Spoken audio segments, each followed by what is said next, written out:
अस्सलाम वालेकुम, this is Aarish Rafi. उम्मीद करती हूँ आप तमाम लोग खैर खैरियत से होंगे।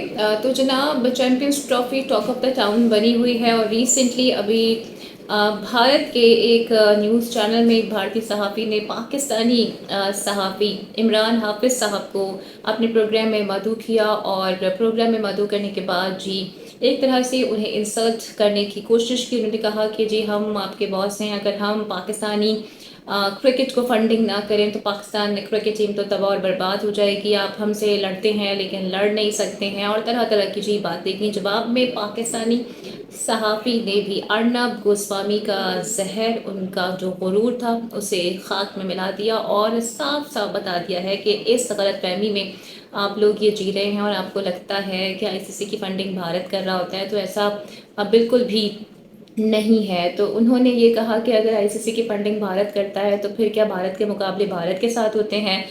जो रेवेन्यू इकट्ठा होता है क्या वो भारत के ख़िलाफ़ खेल के जमा करता है? ये रेवेन्यू पाकिस्तान, इंग्लैंड, बांग्लादेश और श्रीलंका जैसी टीमों के अगेंस्ट खेल के ही आप लोग जमा कर रहे होते हैं। और उन्होंने उनको सही तरह से बातें सुनाई और हम यूँ कह सकते हैं कि उनकी तबीयत उन्होंने साफ़ कर दी। और साथ में उनको ये भी बता दिया कि आप लोग पता नहीं किस गुरूर में जी रहे हैं, इससे बेहतर है कि आप अपनी अपनी अलग एक दुनिया बसा लें और आपस में ही खेला करें। आपको तो किसी और की ज़रूरत है ही नहीं।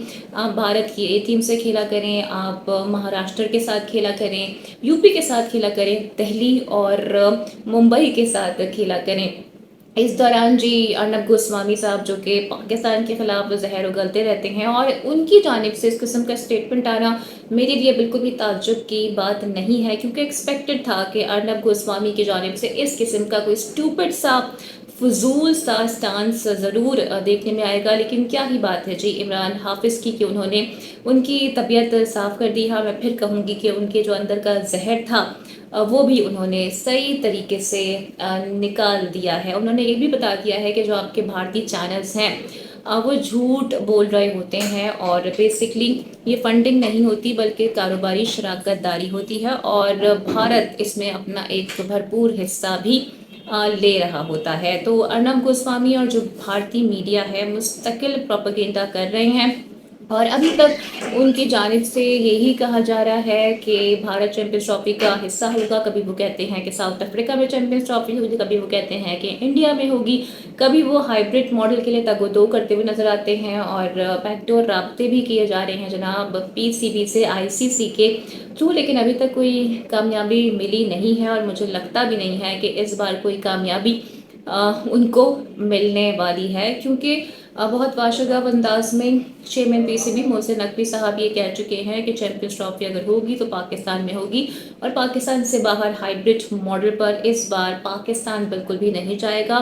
तमाम जो पाकिस्तान का एक ऑफिशियल स्टांस है, जो कि पाकिस्तानी गवर्नमेंट का भी स्टांस है, वो बता दिया गया है आईसीसी को। इसके अलावा जी इंतज़ार की घड़ियां अब ख़त्म हो गई हैं। कल से बॉर्डर गवास्कर सीरीज़ का आगाज़ होने जा रहा है और सवाल ये पैदा हो गया है कि क्या भारत इस ट्रॉफी में हैट्रिक अपनी मुकम्मल कर रहा है? ऑस्ट्रेलिया का इस बार वेन्यू है और पैट कमिंस की जानिब से बड़े बड़े दावे किए जा रहे हैं। रिसेंटली उनसे एक सवाल हुआ, क्या भारत के कोई ऐसे प्लेयर्स हैं जिनको आप समझते हैं कि ऑस्ट्रेलिया की टेस्ट टीम में वो शामिल हो सकते हैं?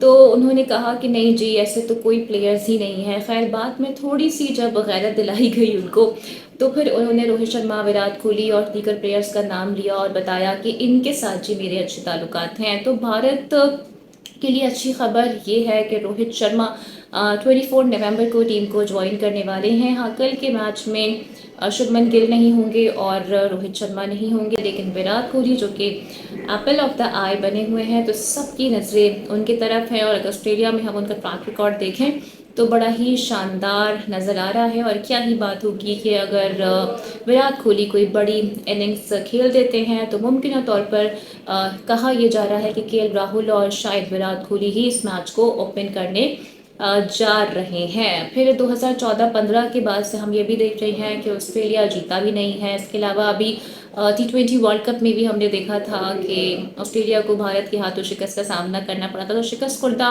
वो भी हैं कम बैक करने की, वो भी कोशिश करेंगे। लेकिन बुमराह बड़े अच्छे कॉन्फिडेंस में नज़र आ रही हैं। फिर सौरव गंगोली की जानिब से भी ये कहा गया है कि शामी को ज़रूर जाना चाहिए, और एक एंड से अगर बुमराह बॉलिंग कराएंगे और सेकंड एंड से अगर शामी बॉलिंग कराएंगे तो इसका फ़ायदा भारत को बहुत ज़्यादा होगा। तो देखते हैं जनाब क्या सिचुएशन बनती है, और KL राहुल जिन पे माजी में बड़ी तनकीद हुई है, होपफुली वो चल जाएंगे और कुछ बेहतर परफॉर्म करते हुए हमें नज़र भी आएंगे। बाय द वे बुमराह नाराज़ हो गए थे कि उन्हें मीडियम पेसर क्यों कहा गया, तो नाराज़गी का उन्होंने इस पर इजहार किया है, और जो कि बनता भी है क्योंकि माजी में उनकी बड़ी ज़बरदस्त परफॉर्मेंसेस रही हैं और उन्होंने अपनी बॉलिंग के ज़रिए डोमिनेट किया है। और जहाँ जहाँ भी भारतीय टीम खासकर T20 वर्ल्ड कप में फंसी थी, बुमराह एक क्रूशियल प्लेयर की तरह सामने आए और भारत को ब्रेक थ्रू दिलवाया, और उन भारत की फतुहात में बुमराह का